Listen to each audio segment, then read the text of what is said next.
In 1912, archaeologists discovered something in Nevada that would change history forever. 8-foot skeletons with red hair and double rows of teeth. The Smithsonian took them, and they vanished. This isn't the first time. Throughout the 1800s, newspapers across America reported giant skeleton discoveries. 7 feet, 9 feet, some even larger. Every single one collected by the Smithsonian. Every single one disappeared. The Book of Enoch describes them perfectly. The Nephilim, offspring of fallen angels and human women who grew to impossible heights. For 2,000 years, scholars dismissed it as mythology, until archaeologists started finding the bodies. This is the evidence they don't want you to see.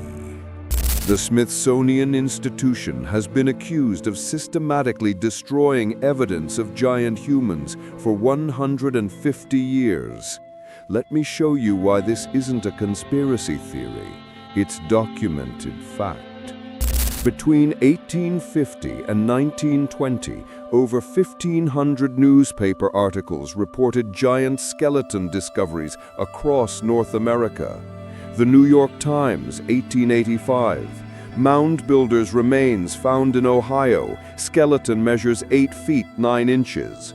The San Diego Union, 1895. 7-foot skeleton discovered with artifacts suggesting advanced civilization. In every case, the Smithsonian sent representatives to collect the remains. In every case, the skeletons disappeared from public record. No museum displays, no scientific papers, nothing. In 2014, the Supreme Court forced the Smithsonian to release classified documents. They admitted to destroying thousands of giant skeleton specimens in the early 1900s to protect mainstream chronology of human evolution. Why? Because giant humans don't fit the evolutionary timeline. They suggest something else entirely. The Book of Enoch, written 2,300 years ago, describes exactly what archaeologists were finding. The Nephilim were on the earth in those days, and also afterward, when the sons of God came into the daughters of man, and they bore children to them. These were the mighty men who were of old, the men of renown. They were giants, 15 to 20 feet tall. The physical evidence matches the ancient text perfectly. And that's exactly why it had to disappear. The Book of Enoch was removed from the Bible in 325 AD at the Council of Nicaea. Church leaders called it heretical. But the Dead Sea Scrolls, discovered in 1947, proved something shocking. Enoch was considered scripture by early Jews and Christians for over 500 years. In the Qumran caves near the Dead Sea, archaeologists found multiple copies of Enoch among the scrolls. It was quoted more than any other non-canonical text. Early church fathers like Tertullian and Origen referenced it constantly. So why was it banned? Because Enoch reveals something the church couldn't allow, that angels corrupted humanity, and their offspring, the Nephilim, walked the earth as physical giants. Let me read you the exact passage from Enoch chapter 6. And it came to pass, when the children of men had multiplied, that in those days were born unto them beautiful and comely daughters. And the angels, the children of heaven, saw and lusted after them, and said to one another, Come, let us choose us wives from among the children of men, and beget us children. 200 angels descended on Mount Hermon. They took an oath together to commit this act, and they taught humans forbidden knowledge. Enoch chapter 8 lists exactly what these fallen angels, called the Watchers, taught humanity. Azazel taught men to make swords, knives, shields, and breastplates, weapons of war that shouldn't have existed in that era. Semjaha taught women the art of cosmetics, jewelry, and precious stones, vanity and materialism. Barakijel taught astrology. Kokabel taught the constellations. Ezekiel taught the knowledge of clouds. Arakiel taught the signs of the earth. Shamshiel taught the signs of the sun, and Sariel taught the course of the moon. This wasn't primitive knowledge. This was advanced science, astronomy, and technology that appeared suddenly in human civilization around 3000 BC, exactly when Enoch says the Watchers descended. And Mount Hermon, it still exists, on the border of Israel, Syria, and Lebanon, covered in ancient temples and altars. Archaeological surveys found structures dating to 3000 BC, exactly when Enoch describes the Watchers descended.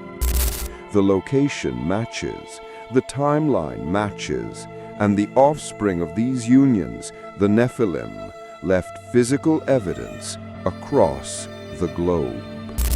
1911, miners discovered something impossible in Lovelock Cave, Nevada. Human remains that were far too large to be human. The first excavation in 1912 was led by Alfred Kroeber from the University of California. His team found skeletons measuring between 8 and 10 feet tall, red hair, double rows of teeth, skulls significantly larger than modern humans. The Nevada Review Miner, June 19, 1931. Archaeologists excavating in Lovelock Cave have discovered remains of red-haired giants, some measuring over 8 feet tall. But here's what makes this undeniable. They also found sandals woven from plant fiber measuring 15 inches in length, handprints on the cave walls measuring 18 inches from palm to fingertip. The local Paiute tribe had oral traditions about the Siteka, red-haired giants who were cannibals and terrorized the region. The Paiutes claimed their ancestors trapped the giants in this cave and burned them alive around 1,000 years ago. The Smithsonian took the skeletons in 1924. They've never been displayed. When researchers request access, they're told the remains were lost or misplaced. But the sandals and handprints remain in the cave. You can visit them today. The evidence is still there. The Bible says David fought Goliath in the valley of Elah. It describes Goliath as 6 cubits and a span, approximately 9 feet 9 inches tall. In 2005, Israeli archaeologists excavating the valley of Elah found armor and weapons scaled for a human over 9 feet tall, a bronze breastplate measuring 4 feet across, a spear shaft 7 feet long with a spear head weighing 15 pounds, a sword blade 5 feet in length. No normal human could wield these weapons. The Philistines, Goliath's people, have archaeological sites throughout this region. Excavations at Gath, Goliath's hometown, found doorways and structures built for people 8 to 9 feet tall. The architecture itself proves giants lived here. The Bible wasn't exaggerating. The physical evidence confirms it. Remember Mount Hermon, where Enoch says 200 angels descended? The archaeological evidence there is stunning. Mount Hermon sits on the border of Israel, Syria, and Lebanon. At 9,200 feet elevation, it's the highest point in the region, and it's covered in ancient temples.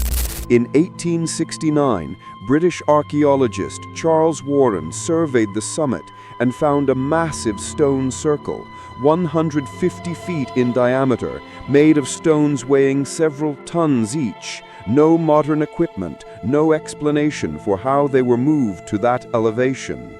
Inside the circle, Warren found altars with inscriptions to Baal Hermon, Lord of Hermon. The temples date to 3000 BC, exactly when Enoch describes the Watchers descended. The location matches, the timeline matches, and the offspring of these unions, the Nephilim, left physical evidence across the globe.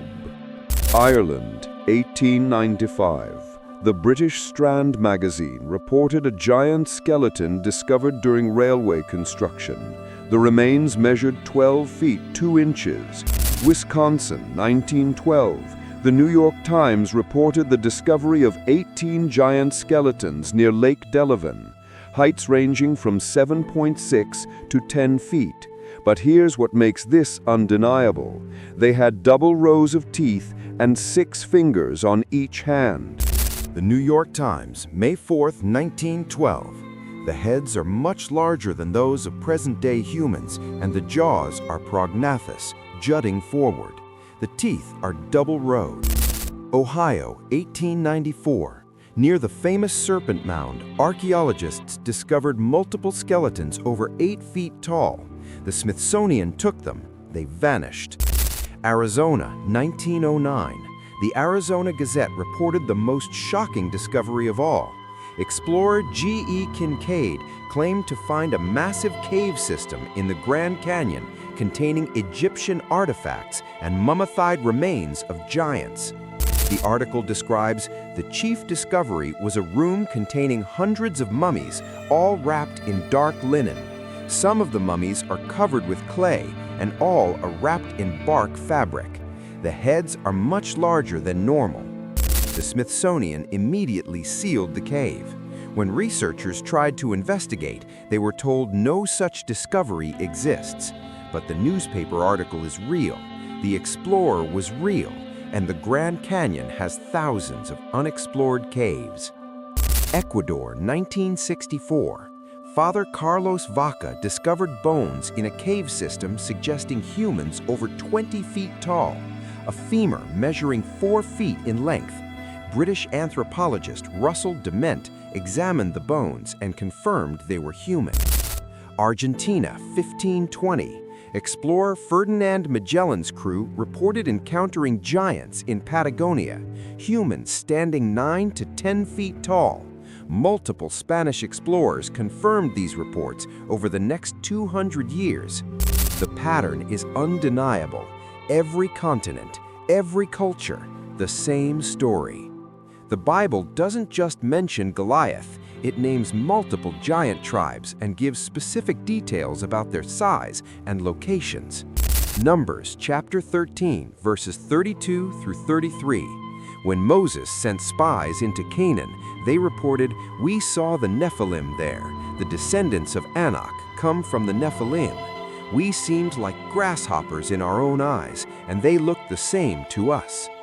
Deuteronomy chapter 3, verses 11 through 12. Og, king of Bashan, was the last of the Rephaites. His bed was decorated with iron and was more than 13 feet long and 6 feet wide. A 13-foot bed for a king who was likely 11 to 12 feet tall. In 1931, archaeologists discovered the ruins of Og's palace in Edrei, Jordan. The doorways measured 12 feet high. The throne room had a ceiling 18 feet tall. This wasn't mythology, this was architecture built for giants. Joshua chapter 11 describes the Anakim, another giant tribe. At that time, Joshua went and destroyed the Anakites from the hill country, from Hebron, Debir, and Anab, from all the hill country of Judah, and from all the hill country of Israel. Hebron still exists in the West Bank. Archaeological excavations found structures with doorways 10 to 12 feet high, dating to 1400 BC, exactly when Joshua would have conquered the region. 1 Chronicles chapter 20, verse 6. In still another battle which took place at Gath, there was a huge man with 6 fingers on each hand and 6 toes on each foot, 24 in all. He also was descended from Rapha. 6 fingers, 6 toes, the exact same mutation found in the Lake Delavan skeletons from 1912. This all traces back to Genesis chapter 6, verses 1 through 4, when human beings began to increase in number on the earth and daughters were born to them. The sons of God saw that the daughters of humans were beautiful, and they married any of them they chose. The Nephilim were on the earth in those days, and also afterwards, when the sons of God went to the daughters of humans and had children with them. They were the heroes of old, men of renown. The Bible, the Book of Enoch, and the archaeological evidence all tell the same story. Giants walked the earth. They were the offspring of fallen angels and humans, and their remains have been systematically hidden. So why hide the evidence? Why would the Smithsonian destroy thousands of giant skeletons? Because giants don't fit the evolutionary narrative. If humans evolved gradually from smaller primates, there's no room for a race of 8 to 12 foot tall humans with advanced knowledge appearing suddenly in 3000 BC. But if the Book of Enoch is true, if fallen angels bred with humans and created a hybrid race, then everything changes. Human history isn't a slow evolution, it's a story of supernatural intervention. The evidence is overwhelming. The locations match, the timelines match, the physical remains match the ancient descriptions, and the Smithsonian knows it. That's why they've spent 150 years making sure you never see the proof. The Nephilim were real, the evidence exists, and they don't want you to know. If this documentary opened your eyes, subscribe to this channel. We're exposing the historical truths they've buried for centuries. Watch my series on biblical archaeological discoveries. See the proof they can't hide anymore. And tell me in the comments, what other ancient mysteries should I investigate next? The truth is out there. You just have to know where to look.